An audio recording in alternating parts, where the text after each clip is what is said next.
12 of Europe's leading football clubs have today come together to announce they have agreed to establish a new midweek competition, the Super League, governed by its founding clubs. Who are the founding clubs? Confirmation: AC Milan, Arsenal, Atletico Madrid, Chelsea, Barcelona, Inter Milan, Juventus, Liverpool, Manchester City, Manchester United, Real Madrid and Tottenham Hotspur have all joined as founding clubs.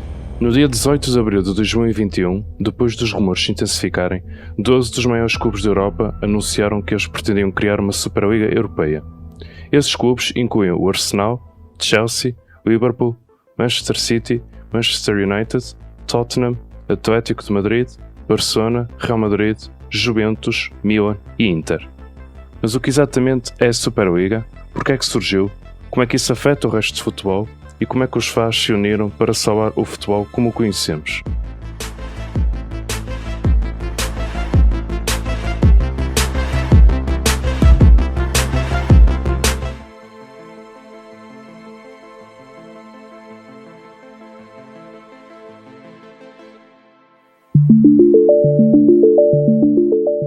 Arsene Wenger, along with Man United's Alex Ferguson, has also been at the forefront of talks to take Arsenal into a European Super League. He says he's been surprised by the negative reaction to the proposals, which he's certain will become a reality in time. We want to be a top club, and as a top club you cannot ignore any new idea or any elite proposal.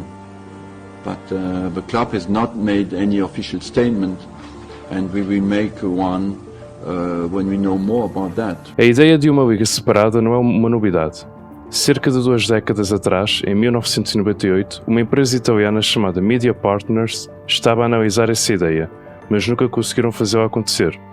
5 anos depois, o grupo G14 também queria desenvolver uma liga própria ou, no mínimo, reestruturar a Liga dos Campeões para que consigam aumentar as suas receitas. Mas, mais uma vez, essa ideia não teve sucesso. Desde então, as propostas para este tipo de liga têm sido mais frequentes e têm sido liderada pelo presidente do Real Madrid, Florentino Pérez. Em 2009, ele disse: "Temos que concordar com uma nova Superliga Europeia, um torneio que garante que os melhores sempre jogam com os melhores, algo que nem sempre acontece na Liga dos Campeões. Isto significa mais jogos contra adversários europeus de alto calibre. Ficou claro pelas conversas que o valor, o crescimento e o futuro do futebol é encontrado em jogos como o Liverpool contra o Barcelona, que é bem melhor do que o Watford contra um Burnley." Talvez o exemplo mais óbvio de uma liga separada que foi bem sucedida é a Premier League. Os planos para a criação da Premier League começaram em 1990, quando a London West Television reuniu-se com as 5 grandes equipas inglesas na altura, para discutir a ideia de uma liga separada da antiga liga de futebol. E esta nova liga, apenas os melhores do país jogariam entre si. O incentivo para isto era obviamente monetário, pois em primeiro lugar, os 5 grandes clubes ganhariam uma parte maior dos direitos de televisão e, ao contrário da antiga liga de futebol, onde o dinheiro era distribuído pelas diferentes ligas, esta nova liga separada só partilhava o dinheiro para os seus próprios clubes participantes. Isto começa a soar muito familiar e mostra porque uma Superliga é uma possibilidade real.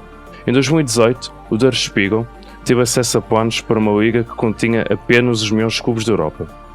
Mas, se os clubes já tinham tudo planeado desde 2018, por que é que só anunciaram o torneio em 2021?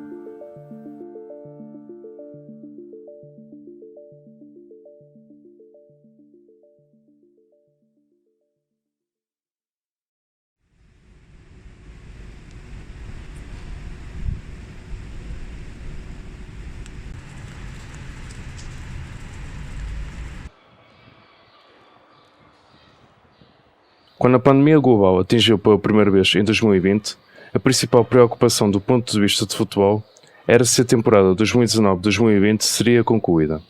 Mas logo ficou claro que isto seria mais do que uma breve pausa, e algumas ligas foram interrompidas, como a Ligue 1 e a Eredivisie.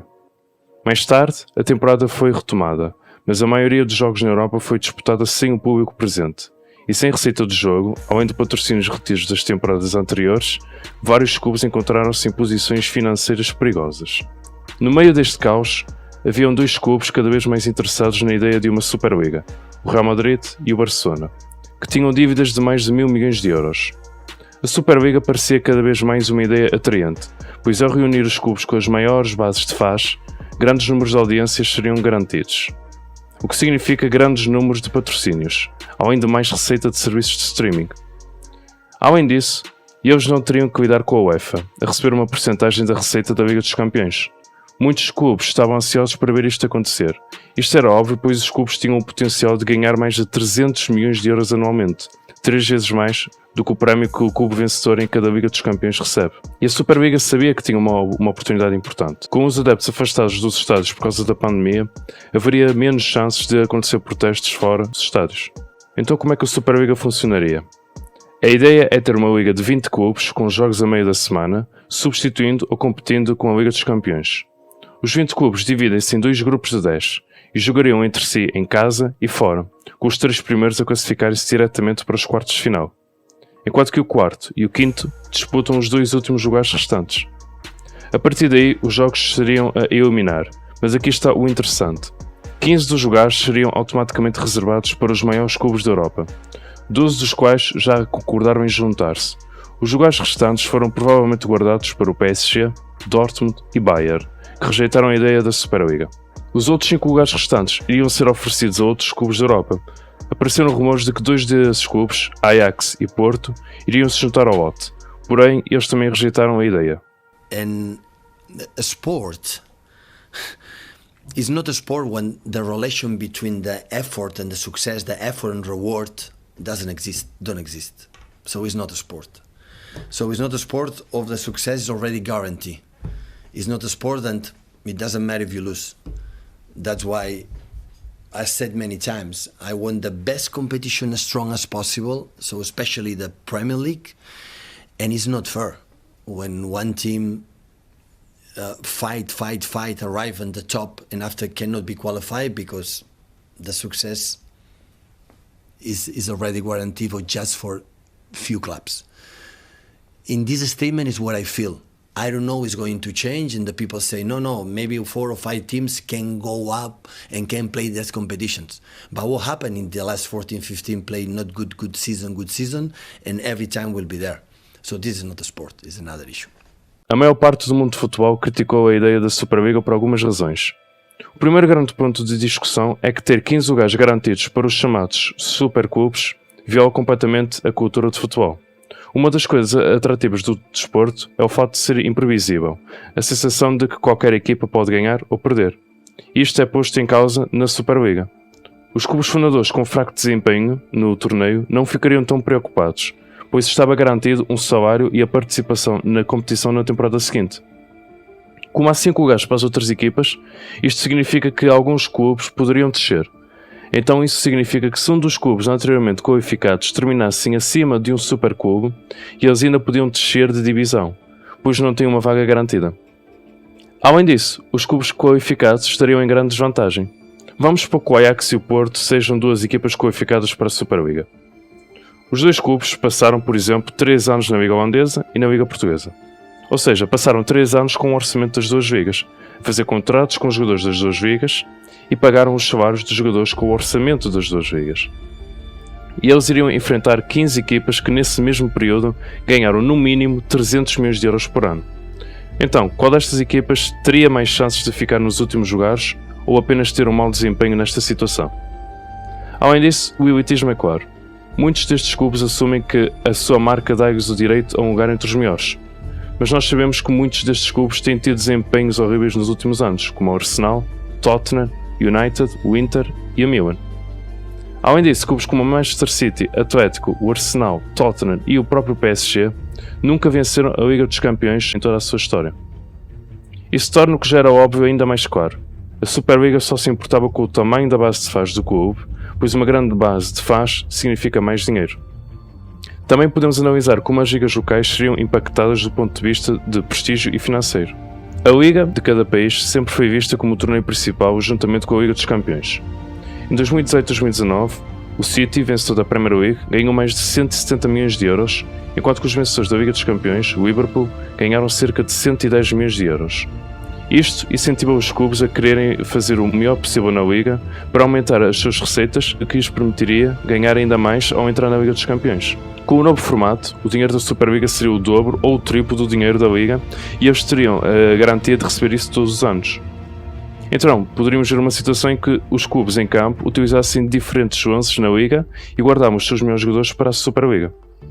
Isto tornaria as ligas domésticas cada vez menos atraentes e fazia a Superliga aumentar o seu poder ao longo do tempo. Tudo isto fazia com que os clubes da Superliga ganhassem muito mais dinheiro do que o resto dos clubes. Isto fazia com que eles contratassem todos os melhores jogadores, para que até mesmo os seus 11 mais fracos possam lutar pelo título da Liga Doméstica. E nós ainda podemos falar como as taças ficariam ainda mais desvalorizadas, como a FA Cup, Copa del Rey e etc. Com as ligas e as taças menos valiosas, os clubes que mais sofreriam seriam os que estavam mais abaixo na pirâmide de futebol. UEFA and the footballing world stand united against the disgraceful, self-serving proposals we have seen in the last 24 hours from a select few clubs in Europe that are fueled purely by greed above all else. A UEFA enfrentou uma ameaça existencial e respondeu rapidamente com várias ameaças para banir todos os clubes e todos os jogadores que participassem na Superliga das competições da UEFA, incluindo a Liga dos Campeões, a Liga Europa e o Campeonato Europeu. Também havia indicações de que a FIFA ia tomar ações semelhantes que iriam punir os jogadores pelas ações dos clubes. No entanto, a Superliga antecipou isto e pretendia tomar medidas para impedir que a UEFA e a FIFA fizessem isso. Além disso, a Superliga acreditava que tinha feito tudo para que não houvesse nada que a UEFA pudesse fazer para detê-los. Em termos de torneios internacionais, os campeonatos europeus são sempre os ganha-pães da UEFA, e as nações terem os seus melhores jogadores disponíveis é um fator importante na comercialização do torneio, o que ajuda a gerar muito dinheiro para si mesmos. Então, se por exemplo o Fernando Santos fizesse a convocação da sua seleção, eu não podia incluir estes jogadores. Jogadores altamente comercializáveis noutras seleções como Lewandowski, Pogba, De Bruyne e muito mais estariam de fora nestas competições. O impacto seria ainda maior no Campeonato do Mundo. Imaginem um Mundial sem Messi, Cristiano, Salah, Suárez, etc. A FIFA e a UEFA estariam dispostos a correr esse risco para punir a Superliga? Os clubes da Superliga apostavam que não. As ligas também enfrentaram problemas semelhantes. Alguns fãs sugeriram que elas deveriam expulsar estes clubes, mas não é tão simples assim. A realidade é que a maior parte da receita gerada por essas ligas vem dos seus principais clubes que têm grandes bases globais de fãs. Expulsar estes clubes significaria que as ligas iriam gerar menos receita e teriam menos capacidade de competir com outros clubes da Superliga. Estes fatores também forçaram os clubes a situações difíceis. Dois dos clubes que não gostaram da ideia da Superliga foram o Chelsea e o City, cujos proprietários são ricos. Isto significa que eles nunca foram realmente administrados com o objetivo de gerar lucro, ao contrário dos outros membros. Porém, eles tinham medo de que, se não juntassem à Superliga, seriam deixados para trás, deixando os outros clubes ganharem dinheiro 3 vezes mais e, hipoteticamente, capazes de oferecer muito mais dinheiro aos seus melhores jogadores. Então isto significava que a UEFA não tinha forma de contrariar esta situação? Uma coisa não deve ser esquecida: a UEFA não é nossa amiga. Don't be cynical and say, okay, it's for the other one. Everyone make his own interest. When you talk about the Premier League, what do you have to do? Premier League look his interest. UEFA looks interest. Arriving that point, UEFA also have failed. But in the same times, don't be cynical because everyone looks for himself. UEFA thinks for himself. A UEFA condenou a Superliga citando que é um empreendimento lucrativo dos principais clubes. Isto é a hipocrisia no seu melhor. Tanto a FIFA como a UEFA alteraram formatos e leis para maximizar os lucros para si e para os grandes clubes, incluindo a introdução de mais partidas. A UEFA também alterou a qualificação das 4 maiores ligas para as competições europeias. Em vez de jogarem um play-off para a Liga dos Campeões, a UEFA alterou a medida, fazendo com que o quarto lugar tivesse uma classificação direta para a Liga dos Campeões. Estas medidas beneficiaram os clubes maiores e a conta bancária da UEFA no processo. A UEFA também anunciou o novo formato da Liga dos Campeões, que tem sido vista como uma cópia do modelo da Superliga, e que faz com que apenas os clubes maiores consigam aumentar o seu status e gerar muito mais dinheiro. Embora a UEFA goste de se posicionar como um símbolo de moralidade e defender tudo o que amamos sobre o futebol, não se enganem. Patrick Bamford apontou que é interessante notar como a UEFA e a FIFA podem dizer qualquer coisa quando as suas contas bancárias estão em risco, mas não quando se trata de questões como racismo e questões de direitos humanos no Qatar. Nem a UEFA nem a Superliga são os bons da fita, e com as mãos da UEFA aparentemente amarradas, não havia nada para impedir a Superliga de efetivamente tomar conta de futebol. Mas eles esqueceram de levar em consideração uma coisa.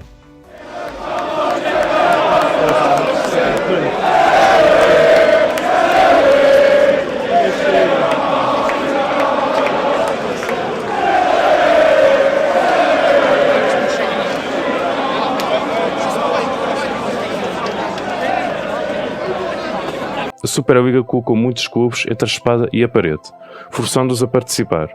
Porém, eles apenas valorizaram os emblemas dos clubes e os números por trás dos emblemas. E parecia que eles sabiam do facto de que por trás de cada um desses números havia fãs de partes diferentes do mundo que amavam os seus clubes. Desde o momento do anúncio da Superliga e durante toda a noite, as redes sociais foram inundadas com os adeptos a repreenderem os seus próprios clubes por esta traição. A pressão dos fãs de futebol só aumentou na manhã seguinte, inicialmente com alguns protestos pequenos, mas foram aumentando até que multidões se reuniram do lado de fora dos estádios, fazendo tudo o que fosse possível para serem ouvidos.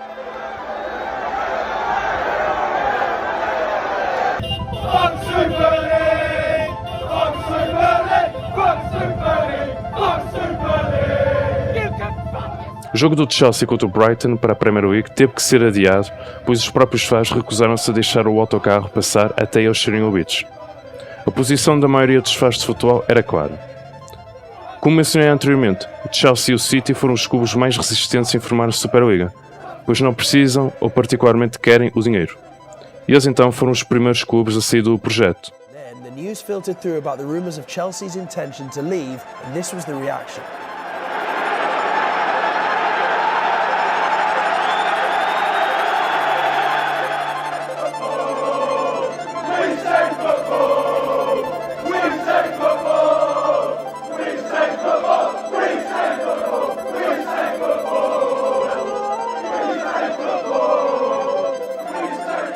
E a partir daí foi um efeito dominó. O resto dos clubes ingleses foram desistindo do projeto juntamente com o Atlético, Juve, Inter e Milan. Só sobrava o Real Madrid e o Barcelona neste projeto, clubes que tinham e ainda têm as maiores dívidas de futebol europeu. Isto tudo fez com que a Superliga fosse cancelada. Mas talvez o mais importante a retirar nisto tudo é que num desporto cada vez mais comercial, os fãs em todo o mundo ainda têm a voz mais importante e os clubes ouvem as suas opiniões, quer online, quer nas ruas. E isso faz uma diferença gigante. O futebol pode permanecer como o conhecemos por pelo menos mais algum tempo.